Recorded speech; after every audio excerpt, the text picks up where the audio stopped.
Hello? Hello? Kev, you here? Kev? No Kevin O'Connor. Hi, I'm Kevin O'Connor. Hi, I'm Kevin O'Connor. Hi, I'm Kevin O'Connor.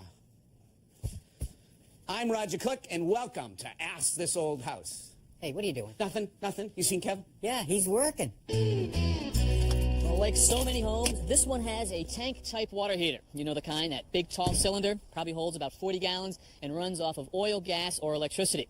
Well, the homeowner decided it is time to change it out, and with the rising price of energy, he's thinking efficiency. So we've got a solution for him. Hey there, Richard. Hey, Kevin, how are you? All right. So what do you think what we're working with here? Well, this is the most popular way to make hot water in North America, a tank-type water heater. Comes in a variety of sizes, 30, 40, up to 100 gallons. And it's fired by a variety of fuels, natural gas, propane, oil, or electricity. Now, our unit here is fired by propane. The line comes right here, and there's a burner that sits underneath this tank. There's a sensor right here that will feel the tank temperature and fire the burner whenever the temperature gets below 120 degrees. Okay, so this fills up with hot water right here. Right, and it fires up and heats up this tank. Now you can see up here the cold water feed bringing cold water in, and this is the hot water line going up to the faucets. Yeah. This pipe right here is galvanized sheet metal, and that's the flue gases that leave the water heater and go into the chimney that sits right here. Okay, now this is actually burning all day long. It's fueling all day long. All day, every day. All right, so that's the efficiency story. Right, whether or not you're here or not, it's making hot water, and you know, it's wasteful. You're going to lose some of that energy to the basement, some goes up here. A more efficient way to make hot water would be using one of these devices. You've taught us this is a tankless hot water heater. Absolutely. The key to this is that there is no tank. The only time that this gas burner comes on is when you open up the faucet. Now, we've got to modify a lot of this water piping and gas piping. So what I've done is I've shut off the water main and the gas where it comes into the house. Now I have to get the water out of the tank. I'm going to connect this hose. Once I do, I'd like you to plug in that pump, and we'll get that water pumped right out into that sump pump. We also need to break the vacuum so the water will leave the tank. And for that, we've disconnected the vacuum breaker. Great that we have that sump pump there. Yeah. Now with the water drained out, we can now cut our hot and cold lines. I'm going to use this small cutter. It's designed to get into tight spaces. Kevin, while I do this, why don't you cut away that pipe insulation so I can cut the hot water line too.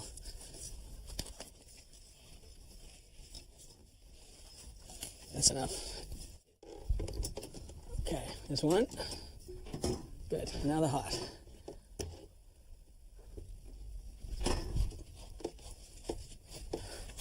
Good. All right, we've broken our water connections. Now we need to break the union connection on the gas pipe. Okay. Now with that nut disconnected, I can now start backing this pipe out.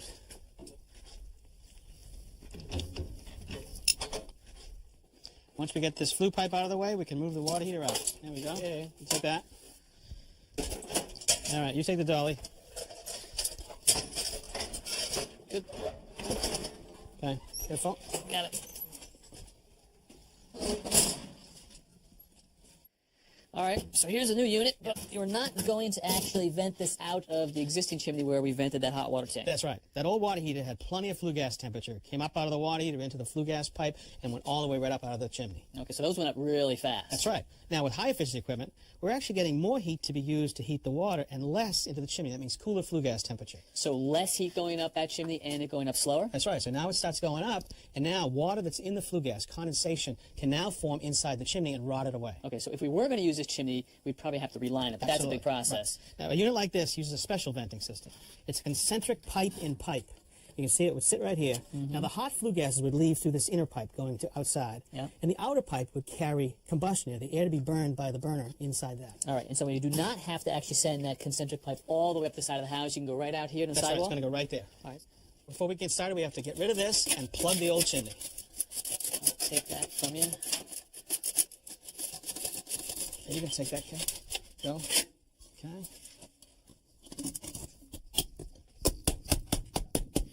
Make sure we have a nice tight seal. We'll use some furnace cement to seal that plug. the best spot for us to exit the building with our flue pipe is right up here at the rim. So we'd like to be right about there. And that's about 9 inches from our sump pump line. Let me show you where that is outside. All right, Kevin, here's our sump pump line coming out from inside. And you can see we're at about 9 inches right there. That's where we want to drill our hole. Okay. But there are some real limitations about where we can send these flue gases to outside. Which are what? We want to be at least 12 inches from any window, which we are. We'd also like to be about 12 inches, at least 12 inches away from any sidewall like this chimney. And we're about almost 14, so we're fine there. Well, why do we care about sidewalls, though? Well, with a sidewall, if the wind was blowing, it could blow in here and it could cause a swirl effect, and that might put some of the contaminated flue gases back into the intake, and that's not good. Okay. Now, but we also have to have one more thing to consider, and that's this. This is the exhaust from the house furnace. We need to be at least 4 feet away from this point. Because we don't want any of those gases getting sucked up Correct. into that. Look at this. Not 4 feet. No, we're less than 4 feet. So let me show you. Just pass me that pipe right there. This guy right here, it's a big periscope. Yeah, it's a snorkel kit, and that's going to sit right here, and you can see it will be at least 4 feet from that exhaust. Okay, so we've got a good location. Are we ready to drill? We are. It starts with a pilot hole. I want that to be as level as possible.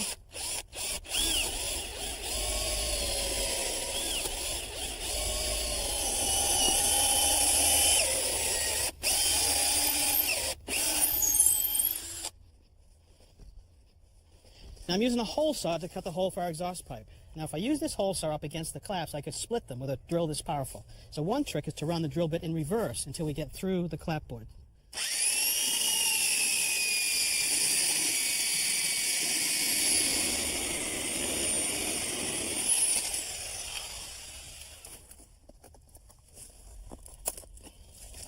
First couple layers. Okay, claps are out. This is the sheathing. Okay, hand me that drill. Let's go the rest of the way. Switch to forward to finish the cut.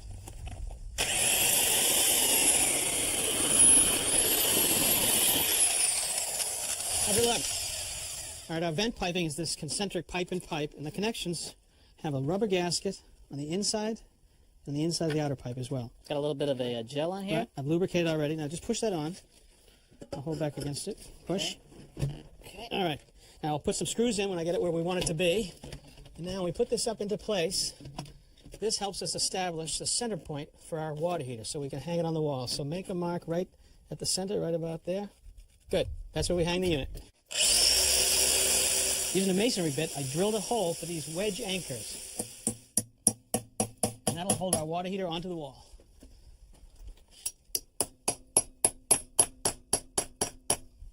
All right, Kevin, just grab this. And we pre-mounted the water heater onto this strut, and they go right over the anchors. There.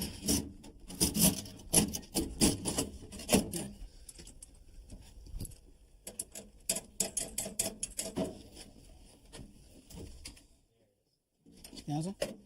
Good. Tighten that up.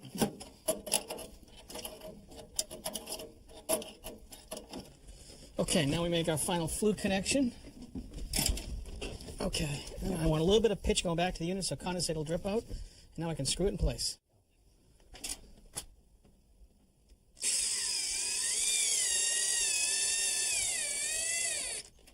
All right, so we have our unit hung. We've got our exhaust pipe to outside. Now it's time to bring in cold water to the unit, gas to heat up the water, and a hot water line back out to the building. So let's talk about the gas for a second, because there was a pipe coming down to the tank-type water heater, and that was this guy right here? That's right. That's been capped. Now, that was a half-inch line. Now, a tank-type water heater has a relatively small flame, and it might be on and off all day long. Instantaneous water heater has a much more intense flame, a larger flame, but it's only on for a brief period of time. Because you want the water hot instantaneous, and that means we've got a bigger pipe. That's right. So we have a 3/4 line. So we got to run this from this point down to the bottom of the water heater. When making gas connections, you need to use a thread sealant on these threads. And then we'll tighten it up in place.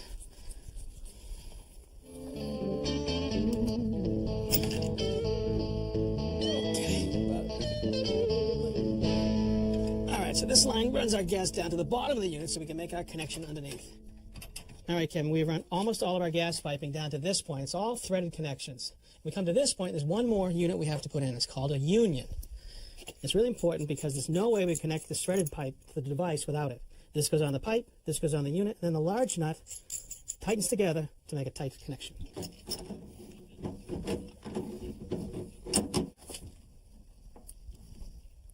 Okay. We attach the exhaust pipe to the house with that support bracket, and then we cover it all with this trim kit. Let me just push this in. Now, Kevin, just use those stainless steel screws. Just snug them in. Don't go too tight early. Good. Let me just square it up. Good. Now, Kevin, our hot and cold lines to our old water heater used to come down this way. We cut them off, extended them back across the ceiling, right across the ceiling this way, nice and neat. And you can see them drop right down to the bottom side of our new water heater. Now we just need to connect cold to cold, hot to hot.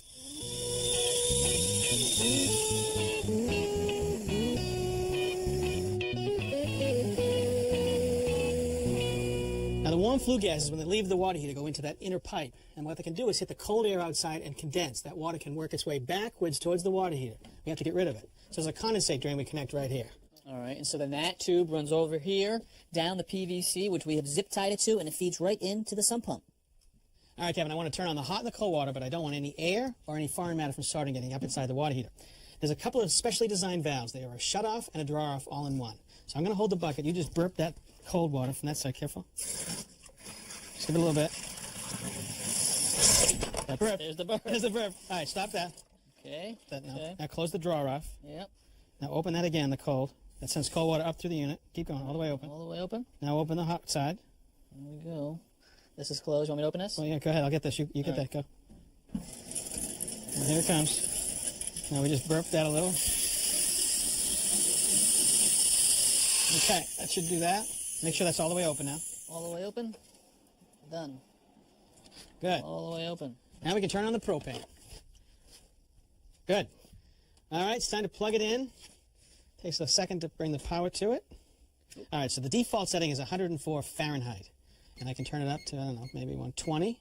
Great, so we're making hot water now. Well, not right now, because no one's using any faucets upstairs. But when they do, they'll have plenty of it. And instantly. Absolutely. Nice job, Richard. Okay, good work. Thank you. No, I was talking about me. I helped. You were a big help. Thank you. Well, not a big one, but... so how much more efficient is this unit? You should use 20 to 30% less fuel, gas, than a tank-type water heater with this unit. And a couple of reasons you can do that. One is the efficiency of the unit. And the other is the standby loss that you have from a tank-type water heater that you wouldn't have with this type of unit. And by standby loss, you mean when it's the middle of the night and I'm sleeping, not taking a shower, this still has a flame and it's still making hot water. It's on and off. And imagine a vacation house. You're only there on the weekend and still doing the same thing. Wow, so that's a great time to use an item Absolutely. like this. Okay, and in terms of lifespan? Well, this is all stainless steel and copper. A tank-type water heater is glass-lined steel. They're designed to last, 7 to 10 years. This would last 3 to 4 times that. All right, so a couple things in favor of a tankless unit. What about cost? Because that was a big job. Right. Well, the unit itself is more money, and the installation is more. Remember, we had to run a larger gas pipe, special venting, hot and cold to the bottom, and we had to provide electrical. So now I'm confused. If I'm trying to save money, this is more efficient, it's going to last longer, but it's also a lot more to install. Sure. When should I be thinking about replacing a tank-type water heater with a tankless? If you look and see that your water heater, your tank-type water heater, is going on 7 years, it's getting ready to fail, it's a perfect time to think about it. Mm-hmm. As you look at your gas bill for hot water, and you notice how much the gas bill is going up, all the equations point to a unit like that. All right, great info. And this time I'm talking about you.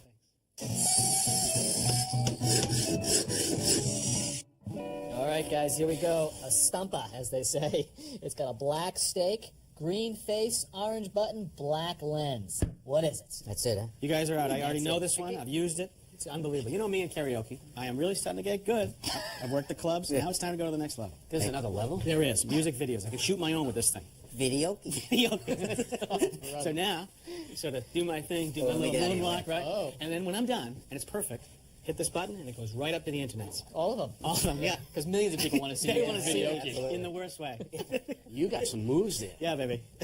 But you're on. Yeah. This is a magnetic memory restorer. Don't think so. Yeah. Stick it in your ear. Oh, that's good. Hit the orange button, and it sends a charge all the way through, up into your brain, hits the labrum, excites the neurons. Look at his eyes. And you remember stuff that you never remembered before. Like you owe me $5. You own 5. Don't you laugh, you owe me 10. Oh. And you still have my lawnmower. Quick, push the button. Erase him. Erase him. Give it to me. You're right about the video thing. Yeah? All right. Not videoke. I actually have these all over the job site. You And sing? No, I don't sing. I actually put them on the job site, and I set it at 5 minutes. Each one takes a different picture at 5 minutes, because I don't want anybody coming on the job site and stealing my ideas. Oh, yeah. Your ideas. And, I push it at night in my computer, check it, and nobody's been around. No one's stealing your ideas. Nah. No, well, you're all wrong. Although you were kind of close, Tommy, about taking pictures intermittently. See? Believe it or not, there are some enthusiasts who want to see their flowers grow. So, just stick it in the ground. You take this, you point it right at the flower, you set it to 1 minute or 24 hours, maybe even 48 hours, press the button, and a week later, this is what you get. Now, how cool is this? That is cool. Could I use that to watch the grass grow? Great idea. Here's why I wrote you, Roger. We moved in here about 10 years ago. My walkway started sinking. Yeah, this concrete is really pitched left to right, isn't it? Yes, and it gets worse here as we approach these stairs. Wow, look at this. The walk settled down 3 inches below the top of the stairs. Someone could come down here and trip on this and just go falling down the stairs. Exactly. Now, there's a couple reasons why walkways settle. First, improper base underneath the walkway. The other is that the fill that was put in wasn't compacted. Now, is this still settling? No, it hasn't gotten any worse in about 2 years. Okay. So, a couple of options to try to fix it. Number one, you and I could come in here with some big iron bars, get underneath, try to lift this up and put some good material underneath it. Right. But this walk's pretty thin and it'll probably crack, and then we'd be in trouble. The other option would be come in with a jackhammer, break this up, throw it on a truck, dig out, put some good base under here, and then frame it up and re-pour the walkway. And that's a lot of work. Right. So today what I want to do is something called mud jacking. And it's where we take a concrete grout under pressure and inject it under the walkway, lifting the whole concrete slab up. And that's going to make my walkway level. That's right. Have you done this before, Roger? Never. But these guys have. The first thing we're going to do is make a cut between the stair and the concrete walk. That'll give that slab room to move up. He's using a 12-inch diamond blade, and it also has water feeding onto the blade to keep it cool. Now, we have to get the grout under your walkway, so we have to make holes in the walkway, and to do that, we're going to use this core drill, which is diamond tipped. The reason we're using a core drill is we're going to save that core and use it to plug the hole when we're done. We're going to use a rock hammer to drill a hole down about a foot deep, and that's where we're going to inject the grout to lift the slab up.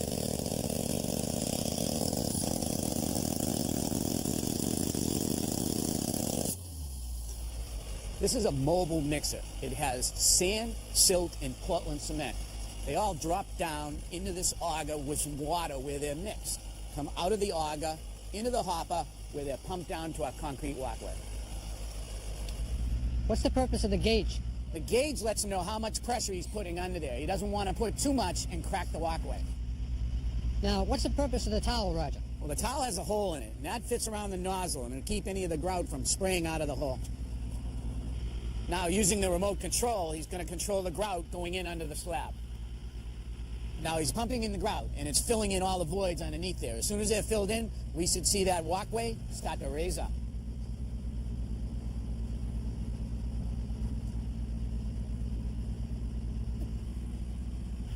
And now we just work our way up the walkway.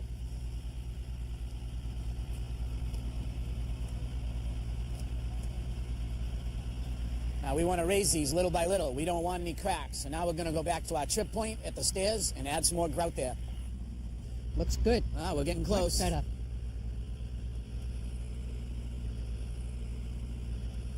I think we're level. I think we're level too. It looks All right. fantastic. We only have a couple things to do. First, we're going to clean out these holes, and then we're going to take and put the plug back in, and we're going to use a mortar mix with some Portland cement in it, give us good strength. Now we're just going to take the plug and push it down into the hole. What we want is that mortar to ooze out the edges, get it nice and flush. Now we'll just take a sponge and clean it up. Well, David, I think your walkway is back where it should be. Fantastic, Roger. This walkway was 3 inches below this step, and now they're level. Thank you so much. This tip comes to us from Donnie in West Virginia, and he has a unique solution for fixing the dent that a hammer might leave in a piece of wood. Now, Tommy, I guess the best advice is to avoid the dent altogether. Right, and to do that, use a nail set. So when you're driving a nail, keep it proud of the surface of the wood, and then finish it off with a nail set. Gives you a nice, precise way to sink that nail, and it keeps the hammer away from the wood. Now, it is possible that you do end up with a dent, and then I guess you could also use wood putty. You could use wood putty, but only if you're going to stain the wood. You've got to match the putty. If you're going to paint it, that's not a problem. Okay, put some putty and sand it down. But Donnie's solution actually includes using, of all things, steam. Well, steam. Well, when you hit the wood with a hammer, you actually compress the wood fibers. So when you wet the wood fibers will actually come back up. We know that wood expands when it gets moist. Right, and to speed the process up, you put the wet rag over it and put a hot iron on that. Look at you, ironing. And this is going to be a tip that works better on soft woods like pine rather than on hardwoods like oak. Exactly. And so we've got the cloth, and that's a nice separation between the very hot bottom of the iron and the piece of wood, because you don't want to burn the wood. If you rest the hot iron on the wood, you could burn it. All right, so what do you say? We'll see how we do. Well, that is pretty impressive. It's gone. It sure is. Good job. All right, Donnie. Well, you just earned yourself a T-shirt, and thanks for the tip. If you've got a tip or a question about your house, we'd love to hear from you. Until next time, I'm Kevin O'Connor. I'm Mr. Theory. I'm Tom Silva. And I'm Roger Cook. For Ask This Old House. Hey, Tom, while you get your iron out, would you mind? Oh, sure. Can you get my ironing board over there? Look at you. Might as well get my sewing machine, too. If you have a question about your house or a home improvement tip you'd like to share, please let us know. Visit our website at pbs.org for expert advice, step-by-step videos, and much more.